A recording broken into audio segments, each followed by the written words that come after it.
Hello dear students, आज हम करेंगे एक्सरसाइज 1.2। क्वेश्चन नंबर 1 से स्टार्ट करेंगे। Which of the following are the examples of null set. इसमें से हमें बताना है कि नल सेट कौन सा है, यानी कि एम्प्टी सेट कौन सा है या वॉइड सेट कौन सा है। As I told you earlier also, null set को हम एम्प्टी सेट या वॉइड सेट दोनों कहते हैं। So the first is set of odd natural numbers divisible by 2। हमें बताना है कि क्या ओड नेचुरल नंबर्स का सेट बन सकता है जो 2 से डिविजिबल है। ये तो बिल्कुल ही क्लियर हो रहा है कि नहीं बन सकता है, क्योंकि 2 से सिर्फ वही नंबर डिवाइड होते हैं जो इवन होते हैं। अगर यहाँ इवन नंबर होता तो ये नल सेट नहीं होता, लेकिन यहाँ ओड नंबर है तो ऐसा कोई भी एलिमेंट नहीं है, ओड नंबर नहीं है जो डिविजिबल हो 2 से। तो इसका आंसर आ जाएगा नो, नल सेट। ये क्या हो जाएगा? नल सेट हो जाएगा, क्योंकि इसमें कोई भी एलिमेंट नहीं आ रहा है। Set of even prime numbers, second part है the set of even prime numbers. इसका तो सेट बन सकता है इवन प्राइम नंबर का, ये नल सेट तो बिल्कुल नहीं होगा, क्योंकि हम बात करेंगे 2 इज अ प्राइम नंबर, तो सबसे पहले 2 ही आ गया, तो बिल्कुल खाली तो है ही नहीं, कुछ ना कुछ एक ना एक एलिमेंट है, तो therefore it is not a null set. Third part देखेंगे, x such that x is a natural number. X किसके बीच में लाई करेगा? X is less than 5 and x is greater than 7।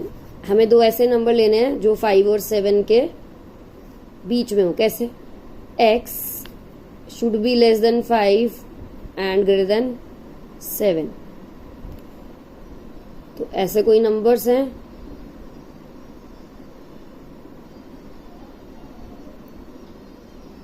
Next is x such that x is a natural number and x should be less than 5 and greater than 7। ऐसे कोई number आएंगे ही नहीं, क्योंकि 5 से छोटा होगा 4, 3, 2, 1 और 7 से बड़ा होगा, तो ये भी एक सेट पॉसिबल ही नहीं है, तो ये नल सेट हो जाएगा।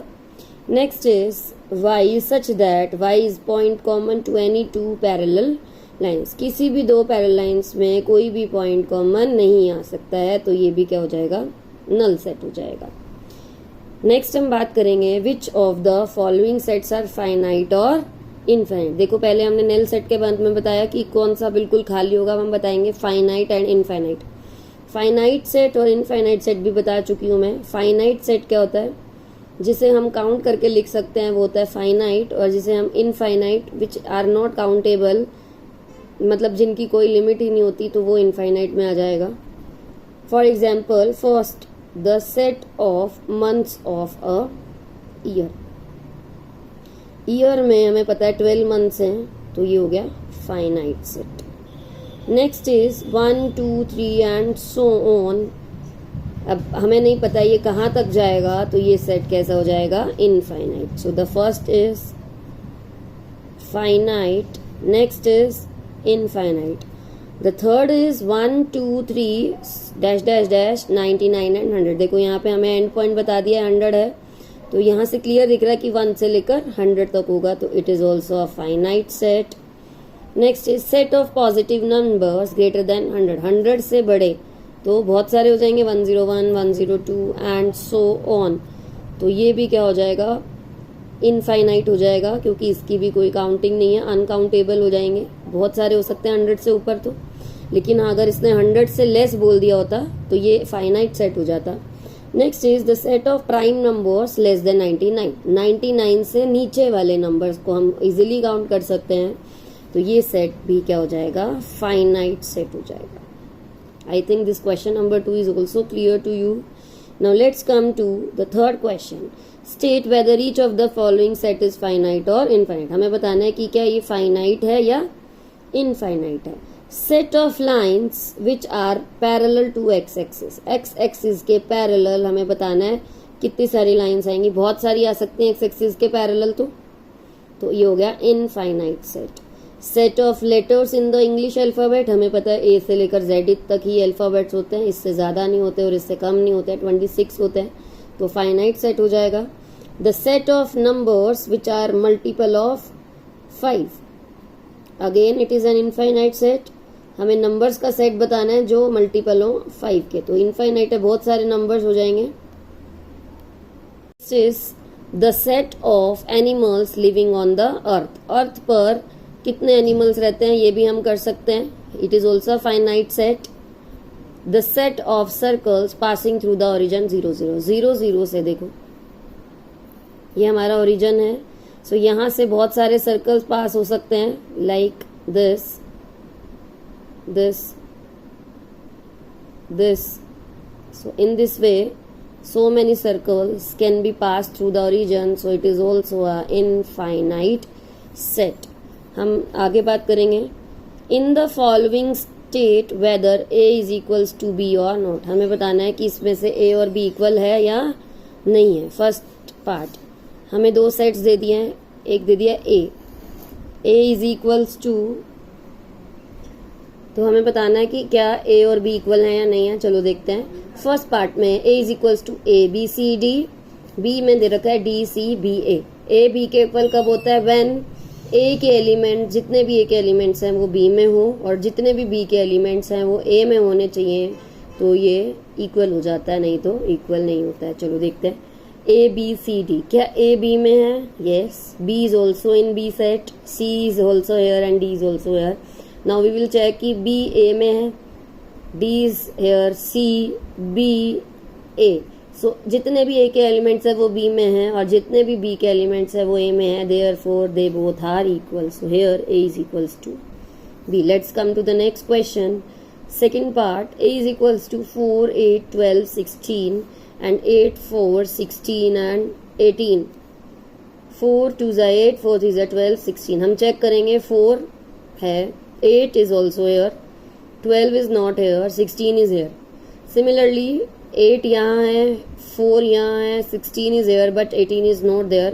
तो इसके जितने भी एलिमेंट्स हैं वो यहाँ नहीं है और इसके जितने भी एलिमेंट्स हैं वो यहाँ नहीं है, तो therefore a is not equals to b. Next is a is equals to 2 4 6 8 10. a के एलिमेंट्स दे दिए हैं और b को हमें बता दिया है x such that x is a positive even integer and x should be less than equals to 10. एक तो 10 तक आएगा और कहाँ से स्टार्ट होना है? Positive even integer, that means 2 4, ये हो जाएगा 2 4 6 8 10 एंड 12. तो दे बोथ आर इक्वल. देखो यहाँ भी 2 4 6 8 10 और यहाँ भी 2 4 6 8 10 है. Therefore a is equals to b. Fourth part.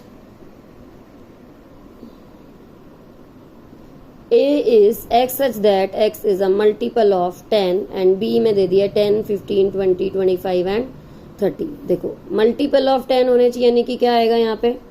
10 20 30 40 and so on. यहाँ है 10 15 20 25, लेकिन यहाँ पे तो 15 25 ये भी आ गया. दैट मीन्स a के जितने भी एलिमेंट्स हैं वो यहाँ नहीं मिलेंगे और b के जितने भी एलिमेंट्स हैं वो मुझे a में नहीं मिल सकते, तो therefore a is not equals to b. So first second third and fourth question हमने कर लिए हैं. अब हम फिफ्थ और सिक्स्थ करते हैं. Question number 5. Are the following pair of sets equal. हमें बताना है, आपको दो सेट दे दिए, एक a और एक b. हमें बताना है कि क्या ये दोनों सेट जो हैं ये इक्वल हैं या नहीं है. चलो देखते हैं. a में उसने हमें एलिमेंट्स दे दिए हैं 2 और 3. इसमें तो हमें कुछ सॉल्व ही नहीं करना, the elements are already given. Next is b is equals to x such that x is a solution of x square plus 5x plus 6 is equals to 0. b में हमें क्या दे दिया है? x such that x is solution of x square plus 5x plus 6 is equals to 0. तो सबसे पहले हम इसके सोल्यूशन फाइंड आउट करेंगे. इसके सोल्यूशन फाइंड आउट कैसे करेंगे? By splitting the middle term. Middle term को स्प्लिट करेंगे. मिडिल टर्म को स्प्लिट करने के लिए हमें क्या चाहिए कि 6 को, इसके कोएफिशिएंट क्या है 1, 6 को 1 से मल्टीप्लाई करूं तो 6 आ जाए. और ऐसे दो नंबर्स लेने हैं जिन्हें मल्टीप्लाई करूं तो 6 आ जाए और जिन्हें प्लस करूं तो 5. तो ऐसे दो नंबर्स हमारे पास हैं 2 और 3. 2 3 जा 6 एंड 2 प्लस 3 5. तो x square plus 2x plus 3x plus 6, इन दोनों में से x कॉमन आ जाएगा, x प्लस 2 अंदर रह जाएगा, प्लस 3x प्लस 2 क्यों आएगा? क्योंकि 3 हमने बाहर ले लिया, तो 3 की टेबल में 6 किस पे आता है? 2 पे आता है. तो यहाँ पे x x+2 + 3x + 2 किसके इक्वल आ गया, 0 के। कॉमन फिर से x+2 कॉमन आ जाएगा, बचा क्या, x और 3, x + 3 अलग ब्रैकेट में लिख देते हैं। ये भी किसके इक्वल आ गया है, 0 के इक्वल आ गया है। x + 2 = 0, इसका मतलब क्या है, या तो x + 2 0 के इक्वल होगा या x + 3 0 के इक्वल होगा। अगर x + 2 0 के इक्वल है तो इसका मतलब क्या है, x की वैल्यू -2 हो जाएगी। और अगर x + 3 0 के इक्वल है तो x की वैल्यू क्या आ जाएगी, -3। तो मेरे पास कौन से दो सॉल्यूशन आ गए, एक -2 और -3। b के मैंने एलिमेंट्स फाइंड आउट कर लिए हैं, which is -2 and -3। So b = 2 तो देखो a के एलिमेंट्स 2 3 थे और b के क्या आ गए, -2 और -3। तो साफ पता चल रहा है ये पॉजिटिव हैं और ये नेगेटिव हैं। So the pair of sets are not equal, therefore a is not equals to b। Second question, second part है इसका, a is equal to x such that x is a letter in the word follow. आपको follow में letter find out करना है। और b दे दिया है y such that y is a letter in the word wolf. पहले हम इसके एलिमेंट्स बनाते हैं, FOL 2 बारी है तो हम एक बारी लिखेंगे, again O we have already written, then W। तो FOLW इसके एलिमेंट्स आ जाएंगे because the repetition is not allowed. B में Y is a letter in a word, so इसके एलिमेंट्स बन जाएंगे WOL एंड F। अब हम चेक करेंगे कि जितने भी A के एलिमेंट्स है वो B में है और जितने भी B के एलिमेंट्स है क्या वो A में है, F है, O भी है, L is also here and W is also here. तो A के जितने भी एलिमेंट्स है, all the elements of A are in B and all the elements of B are in A। देखो कैसे, W हेयर, O, L और F, all the elements of B are also present in A, so therefore A is equals to B। So the pairs of sets are equal. A किसके equal हो जाएगा, B के equal.